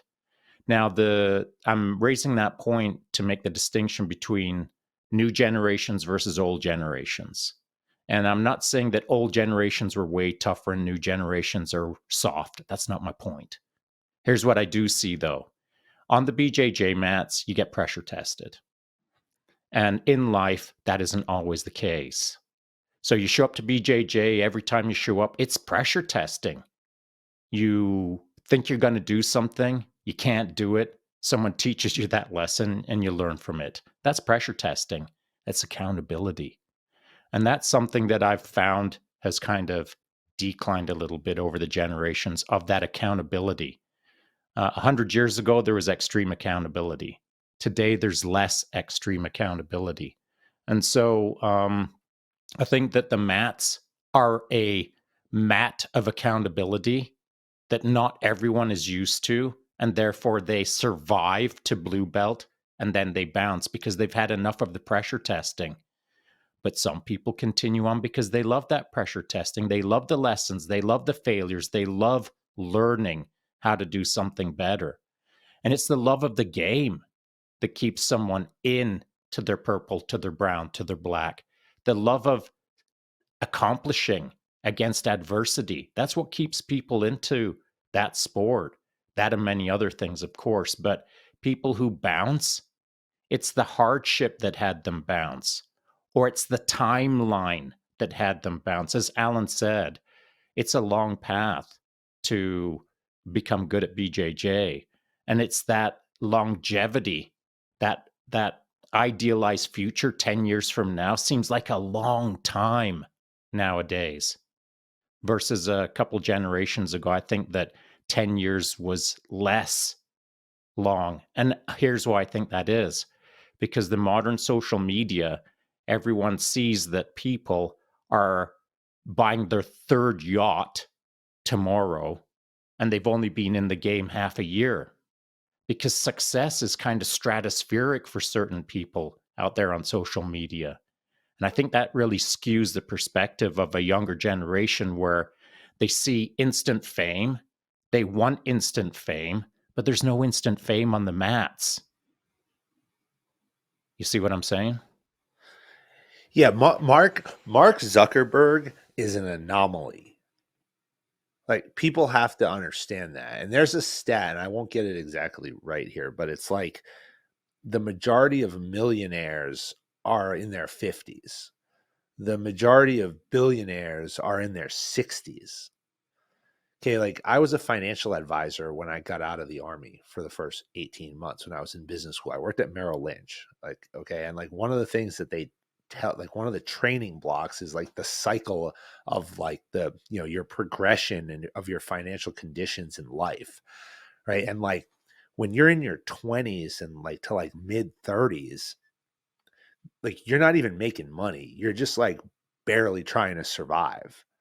That's why they tell you as a financial advisor, like outside of like the anomaly 1 out of 1,000 person who's from 20 to 35 who actually somehow did something and created something that gave them money, like don't even deal with those people because they don't have any money to invest. Okay, and then like 35 through like 40 is where you're like starting to through like your 40s is where you're like starting to figure it out, where you're starting to like actually make some money. You're thinking about, okay, now I might have some free cash flow to put money away. Like, I'm starting to figure out what I'm doing in life now with my, big kid pants on every day. And then it's not until you're 50 into your 60s that is this accumulation phase, where you're actually at a point in your life with your experiences, your job position, your responsibilities, where you're actually making money because you've now are starting to see the exponential effects of all the dumb stuff you did in your 20s and early 30s, learned from in your 40s to make corrections to actually drive wealth in your 50s and 60s. Like, and then entrepreneurs don't retire. Okay. Employees retire. I'm not saying there's anything wrong with that, but employees retire. Entrepreneurs find a new challenge. They go do something else. So, if money is your motivation and money's your object, which to an extent, we all want to live a happy life and do the things we want to do without having to think about, cost and financial implication. Like, you got to be patient and be like, oh, well, where am I in that trajectory? And so if you're mid 40s, like me, I'm 43, and you're starting new businesses and trying to figure it out, great. You're exactly where you're supposed to be. Okay. And if you're a veteran, like, guess what? You're probably actually in like, you might be 43, but in that scale that I just talked about, you're like 27 to 30. Now it's not going to take 13 years to close that gap. As a veteran, you're going to close that gap much, much faster because you do have all these experiences. You just got to figure out how they actually apply. And so that's going to get dwindled down to like a couple of years. You're going to get there a lot faster. But understand that, like, if you're getting out of the military and you did a 20-year career and you're 38 to 45, like, in the scale of life, you're like 30, 27.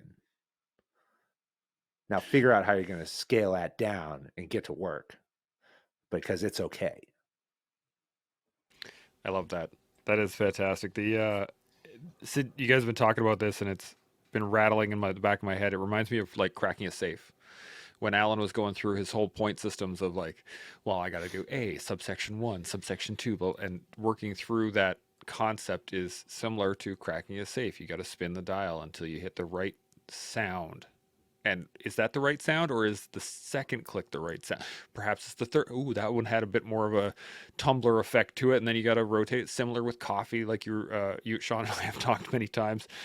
It's about finding the right thing through all of the wrong things first. And I want to go back to the question that Shaun asked a little while ago: was, how do we explain this to a younger generation? How do we take 20-year-olds with all of their piss and vinegar and all of their drive and all of their ego and boil this down and understand that when we say be patient, a 20-year-old goes, screw patience. I'm going through this wall. I am not going around it. So I'm going to ask you guys this.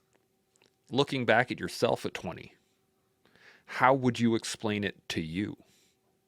How would you get you at 20 to understand this concept that, burn the ships, be patient, keep working? How would you explain it? I'm going to start with Shaun today. What do you think? Well, I tried to do that yesterday. So I'm just going to pull up a quick image here from my Instagram account because I put up this image. There we go. So I can pull And it up and share it. so it says, do hard things to get better at doing hard things. And so that was 1985 when I did my first pretty hard course, which was reconnaissance patrolman course, which was a bit of a beatdown. And so doing that hard thing taught me how to do hard things. And so at 20, I think you'll never learn how to do hard things if you're not doing hard things. So at some point, you've got to invest in yourself and start chasing adversity. The sooner you can chase adversity, the better. And that's what worked for me. And I think that that's what will work for anyone. Establishing what is difficult and creating that as a baseline and then building off of that. Always seeking to do more, seeking to do harder, seeking to do better. That establishing difficulty is something that you can always count on, always have in your hip pocket. So for a younger generation, you got to do hard things. Easy things will never get you to the finish line. Hard things will get you to the finish line. So that's, I mean, I could build on that all day long, but the very simple sentence that I would throw out to any young person nowadays is go find hard things and do them often. Bam. Alan, thoughts on this? Actually, very, very similar to Shaun's. Mine has always been a reactive action off of fear. So the moment that I feel scared about doing something, that's what I go do. And what you realize is that the majority of the difficulty that you have built up in your head is literally from yourself. And the more that you experience that, where you see this daunting task and it scares the bejesus out of you, run toward it, go after it, conquer it. And you realize that wolf that's snarling at you is a little puppy. So it's there's been very rare times in my life where I found like, holy, that was as hard as I expected it to be. It's almost never been that way. Never. Things are accomplished. You can accomplish things. And back to Fran's point from earlier, being realistic about it. If I keep telling myself, hey, I'm scared of, flying, eh, eh, let's back up a little bit. Let's be realistic about that. No matter how much I go try to conquer my fear of flying, I'll not be able to jump off a building and fly. Be realistic about it. But these, not just daily tasks, but goals that you're trying to achieve. If the old adage, if it doesn't scare you, then your dreams aren't big enough. There's some truth to that. There's these little cliches, but for me, it's always been, if I'm on the mat and I'm looking across and this guy, I'm like, holy, that guy looks like a beast. Come on, man, let's roll. That's what I want to roll with. And the same thing, in Muay Thai, when I was doing that, it was the same thing. That guy's really good. He's so fast. I'm like, okay, I'm going with him next. I got my ass handed to me. But guess what? That's the next time I go with him, I'm not scared anymore. And I can always use that as a way of kind of like setting the bar. Well, I can go with this guy. I'm scared of going against this guy, but this guy's way better, and I already whip again. Okay, I'm good. Let's go. I'll go with this guy. And when you can actually have so many things like that in kind of like a bank reserve for life, you can kind of dip into that constantly. Like this is going to be really difficult. And all of a sudden you start kind of that little Rolodex in your brain, like, well, this was difficult as well. This was harder. This is not much different than that. And then you play those little mental games where you rationalize it, and then you start to understand that fear itself is an emotion that can be controlled. And that's usually what limits people to doing things is themselves, that fear that's built up into it that you have created in your own mind. So once you understand you can regulate that and control it, I think you start to pass through thresholds and boundaries that you never thought you could. But it's just like Shaun was saying earlier, it starts with those small things, and then you start building them up more and more. So I agree 100%. Absolutely. Fran, what are you thinking? Well, I'm thinking about what you tell the 20-year-old. Um, I think that what you tell them is you don't know anything. um, and what you tell them is to find the path, yeah, that you think, find the vision. Where do you think you want to be? And don't be afraid to change it, because things are going to affect how you pursue that vision. Um, at 20, I was a sophomore in college. I was on the men's rowing team at Boston University. I was doing hard things every day at 5 a.m., the hardest thing I'd ever done. Um, and at 21, uh, 9/11 happened. And on September 10th, I wanted to be a journalist. And that was my goal. And on September 11th, I wanted to be a journalist. And on September 11th, 2002, I wanted to be a journalist.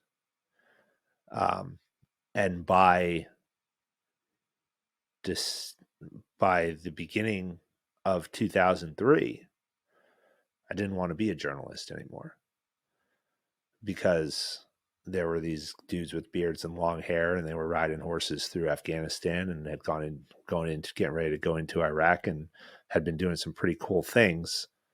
And all of a sudden, these 3.5 years that I dedicated myself to being a journalist, I had no interest in doing.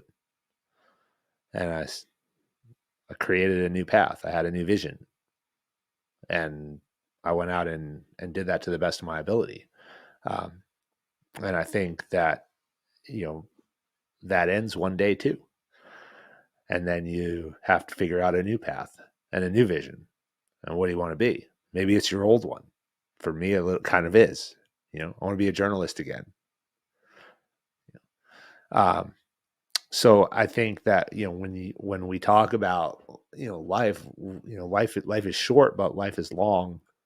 If we're lucky, and you get to do a lot of different cool things. And I think that we have amazing opportunities. I talked about choice and agency, and being able to choose who we are and what we want to do. Don't be afraid to pick a path and go do it. And you volunteer to do it, so do it to the best of your ability, and then change when it's time to go do something else. And just go do that thing to the best of your ability. And you never know where it's going to where it's going to take you. I really like that. I like that a lot. Shaun, you got any points to add onto this?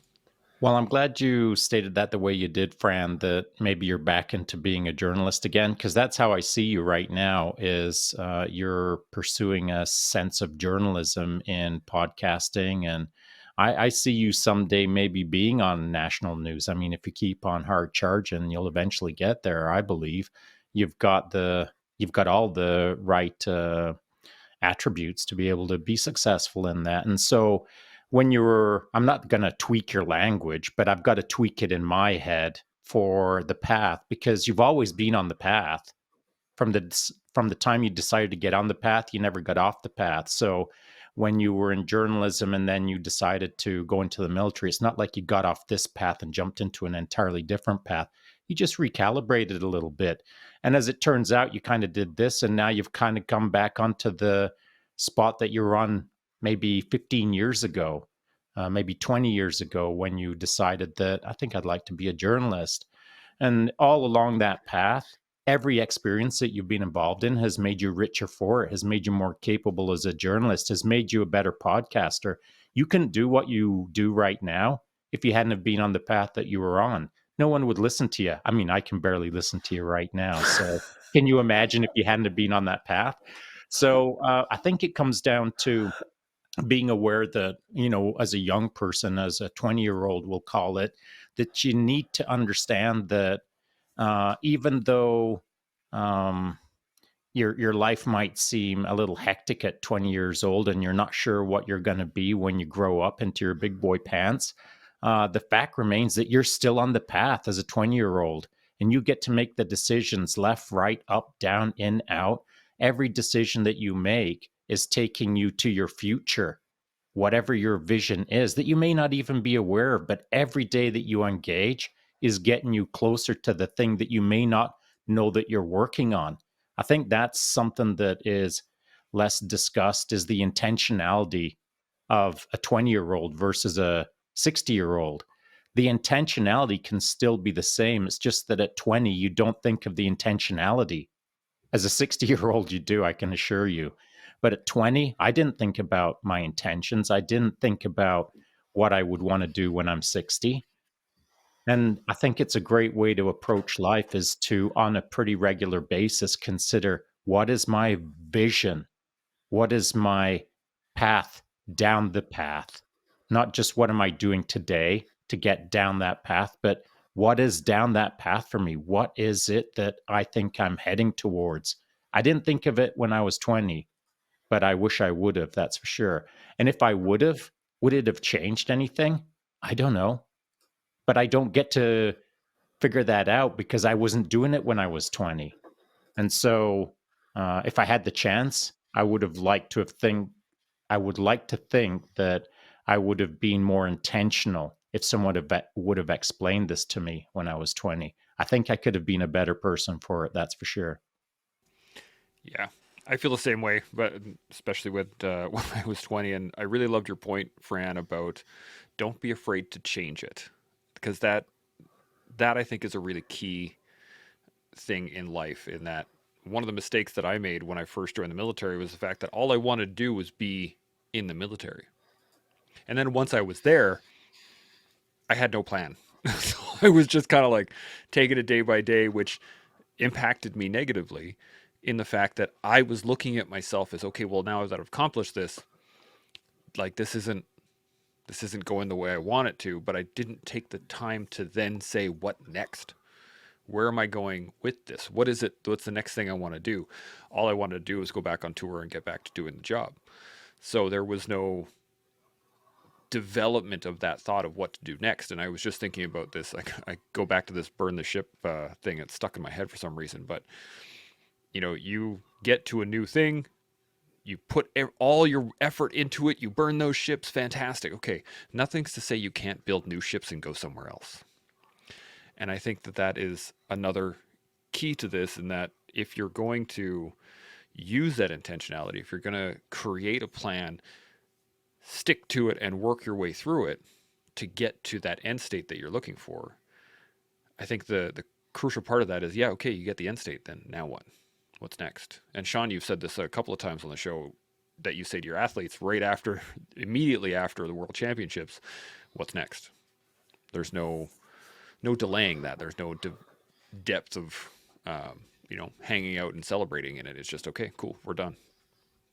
Where do we go from here?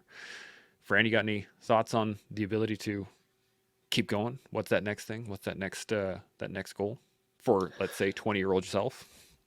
Yeah, I mean, that comes down to drive. I think I had been talking about. I mean, we want to find a way to do it better, and figure out what that next goal is.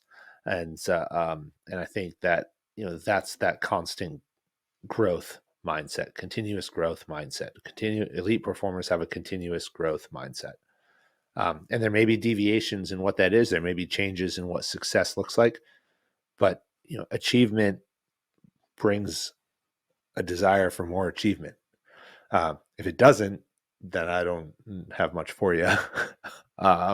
You probably got to listen to somebody else. But when we do things and we achieve them and we find success, we want to continuously find that success. And we want to do it at a higher level. We got to be willing to wake up and have that drive every single day to do that. Absolutely. Now, I know you got to take off real quick here. You got any other final thoughts or anything else you want to throw down before you got to jet? Oh, just get out and do something. That's it. At the end of the day, go do something. It doesn't matter what it is. Okay. Find a way to do something, to take action. This is a difficult time of year. Like, it's cold, it's snowing out. Nobody wants to do anything. You don't need to go like strip down to your underwear and do a 40-mile ruck, but go do something. Okay. Make yourself better. Find a goal, find a vision, figure out a mission, path to go do it, and then keep executing on a consistent basis. And I've got I don't know, 60 more days of 75 hard to do that myself. So Love it. Love it. Well, we will be watching yes, and judging. and judging 100%. But we appreciate you being on here. If you got to run, it's cool. You can dip out, and then All right, guys. we'll go from there. Thanks again for being on, All brother. right. We'll chat later. Thanks so much. Appreciate it. All right, we'll catch up with you later. You buddy. Alan, you got any thoughts on what I was just saying? The moment that you stop learning is the moment that you start dying. It was something my father told me a long time ago. And the change that both Shaun and Fran were talking about, there is definitely benefit to all those changes. Change and build, I guess. One of the things that I didn't understand was how, even as far from the spectrum opposites that these two are, they still can benefit each other in one way or another. For example, before I went into the Q course, I was actually working at a strip club. And one of the things that I learned there was literally talking to all different types of people. We had people from like Mark Cuban that would go to the club, and we had some of the highest cartel guys going into the club as well. And then we had physicians, we had plumbers, and each person you got to learn how to talk to differently. So, but in the same way, you're talking to them differently, but the same nonetheless. It's strange dynamic. And working with G's in, especially like even in the Q, as simple as the Q courses, where I started like seeing these pop up a lot, is that you'd have to be able to negotiate and talk. And I was like, I already did all this. You know what I mean? I felt like I was kind of cheating because, in the environments that I was at, trying to get a drunk person, trying to convince him to pay his tab and get a cab versus, having to kick him out and, calling the police and making make it a good time for everyone, find that middle ground with everyone was actually a lot of valuable lessons that I learned that carried off into the next one. All these different things that you do in life, the amount of different lessons that you learn, the different experiences that you can and accomplishments that you can achieve, they're all going to mesh and blend. Like the journalism that Fran was doing, that definitely helped out in his SF career. I'm guaranteed. I know it did, because that allowed him to be a critical thinker. He allowed him to kind of see things differently, and he built that on, and then had the SF career built on with the journalism. And now he's getting to the podcast where he has the different aspects of journalism and SF in there.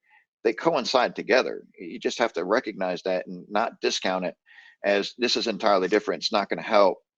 And then change it entirely, blend it, grow from it, build it. These are the things that you're going to kind of like continue. That, I mean, for me, is what the advantage of what Fran has on his Jedward podcast is that he has those different perspectives of things coming into it. And that's one of the big things that I like about these podcasts. This one is particularly because with the different people that we have different backgrounds, but it's not just singular backgrounds. It's completely diverse backgrounds, but the perspectives that they can bring and achieve, within themselves, and also whether it be coaching or mentoring, these are different techniques that, even though again we came from similar backgrounds, have a completely different way of perceiving that level of success and level of achievement through other people.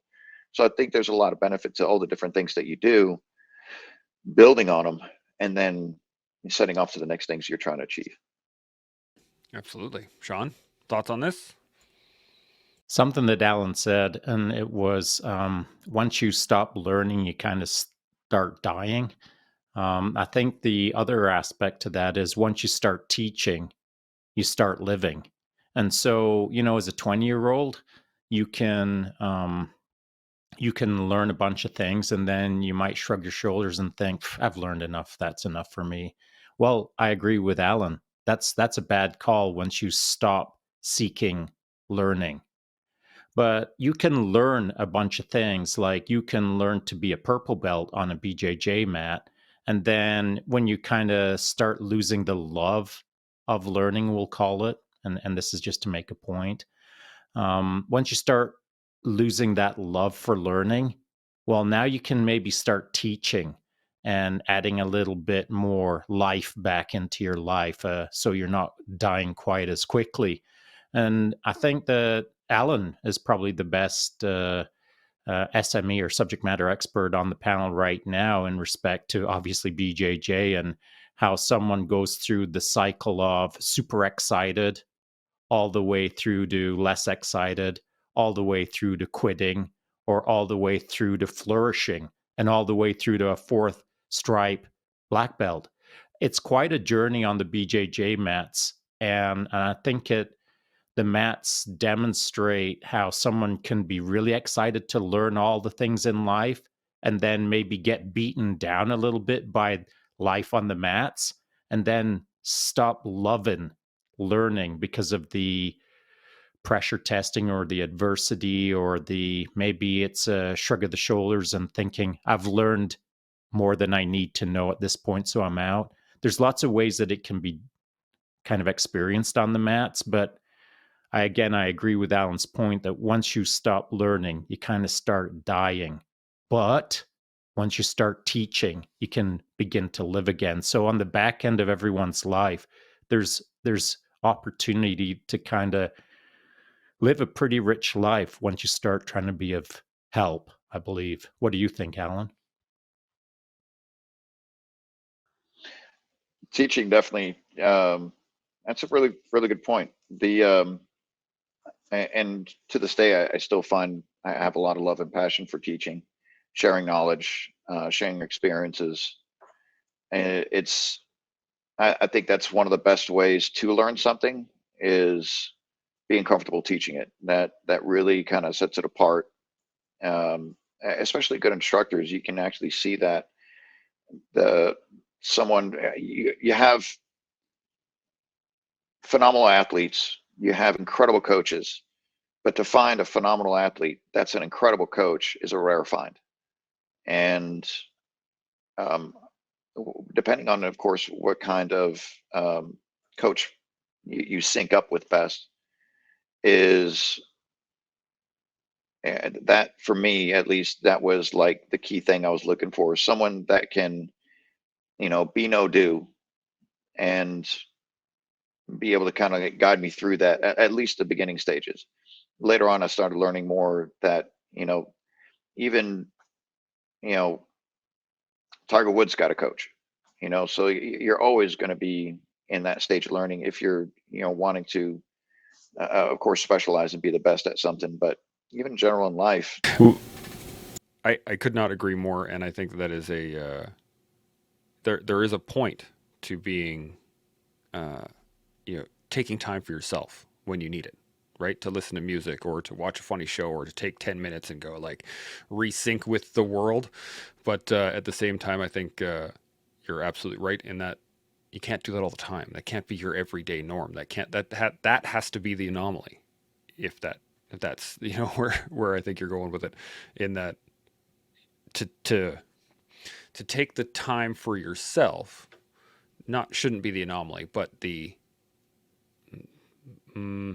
removal of the immediate response to any of the external factors needs to be the anomaly, if that makes sense. Shaun, you got any thoughts? Well, it's all time for ourselves. We're taking time for ourselves on anything, whether it's chasing betterment or whether it's just kicking back and literally doing nothing. It's all time for ourselves if it's the right thing at that time. So sometimes I'll go out for a ride and I'll listen to a podcast. Sometimes I'll go out for a ride and I'll listen to hard rock and roll. And so while I'm listening to that rock and roll, it's not that I'm thinking I'm wasting my time listening to this rock and roll. I intentionally choose it because that's what I'm preferring to do on that particular ride. Sometimes I'll go out with no music, no podcast, no nothing, just me in the bush, me in nature. And so is that the right decision at that time? Well, maybe it is, maybe it isn't. But here's the best part. If you change up your program enough, if you kind of move things around enough, eventually you'll start to see what works for you at what time. And so sometimes music works, sometimes music doesn't work. But if you play around with it in the right circumstances enough and the wrong circumstances enough, you get to learn what works for you now versus last year versus next year. And so playing around with anything, breaking up your pattern interrupt is what I like to throw out there. If you can adjust your routine from time to time to get better context as to, is this good? Is this the right way to shape my path? I think it's, if you don't have a coach that throws pattern interrupts at you, then you've got to coach yourself by pattern interrupting yourself to just confirm that the path you're on is the right path, or does it need retweaking a little bit? That is a great point. It's interesting. I got asked this by Tanya a little while ago, and was, what is stopping me from getting a coach of my own? What is preventing me from getting a coach in this moment? And I didn't know how to answer her for a little while, because I've taken to the idea that I had Shaun Taylor as a coach for about a year. And every day I had a little coaching session every day on the collective. And I think, one of the benefits of the collective was the fact that we had, not only for myself, but everybody got a little coaching every day for the last year. And I mean, they're going to get it once a week now, at least. But I think that's something that is effective for everybody. So I got to ask, the people out there that are watching this, what is stopping you from getting a coach right now? What is preventing you from seeking someone to help you be your best self? And that's a question I think we all need to ask ourselves over time, because, we can't, you can get through this life alone. Kind of. But do you want to? Do we really want to? And I think this is a great kind of finish to the show from what we've been talking about. We've talked about a lot of things. But I think it's a great place to shut her down. Do you guys have any final thoughts on anything that we've gone over so far today, and anything? We've covered a lot of topics. So, Alan, you got any final thoughts on anything? Unfortunately, your internet's not working great right now. Shaun, you got any final thoughts? Well, let me try to fill in what I'm sure Alan would have been saying, and that was good points, Chance Burles. Well done, Chance Burles. I agree with you that if you have a coach right now, that's fantastic, and if you don't have a coach right now, that's also not a bad thing, unless, of course, you have never engaged with a coach before. Because now you've made a decision to not have a coach based on you not knowing if coaches are good for you. So I would encourage anyone to go out and seek a coach if you've never had a coach before. And I'm not talking about your high school track coach. I'm talking about as a grown adult, as a 30-year-old or a 40-year-old. When's the last time you had a coach in anything? And again, I'm not talking about your high school track coach. If you have never had a business coach, if you've never had a performance coach, if you've never had an athletic coach, if you've never had a BJJ coach, all of these coaching roles are things that can teach you so much about how to do life a whole lot better. Again, if you've never had a coach as an adult, I highly encourage you to seek a coach as an adult. Alan, as the example today, has been coaching a good chunk of his life. And so we could do a 2-hour long podcast on the benefits of having a coach as an adult, a coach like Alan. But we're at the end of the podcast now, and all I can say is this, that if you've never had one, get one and see how much better you are for it. Yeah, absolutely. And in fact, we did 2 weeks straight on coaching. So last year, plus another couple episodes, hour-long podcasts about coaching specifically. So we've covered that subject through and through, but there's always more to learn. There's always, you're absolutely right. We could sit and talk for 2 hours about coaching for the next 2 hours if we wanted to. So I was looking up some stats while we were talking a little bit earlier, and this is what I want to close with, is that on average, and these are just average numbers, obviously, but for the BJJ athlete, 10% of white belts make it to blue belt. Of those 10% that make it to blue belt, 5% make it to purple belt. Of that 5%, 33% make it to brown belt. And there are currently registered 7,447 black belts with the IBJJF. So to be a color belt in BJJ is a very, very, very small percentage of the population out there right now.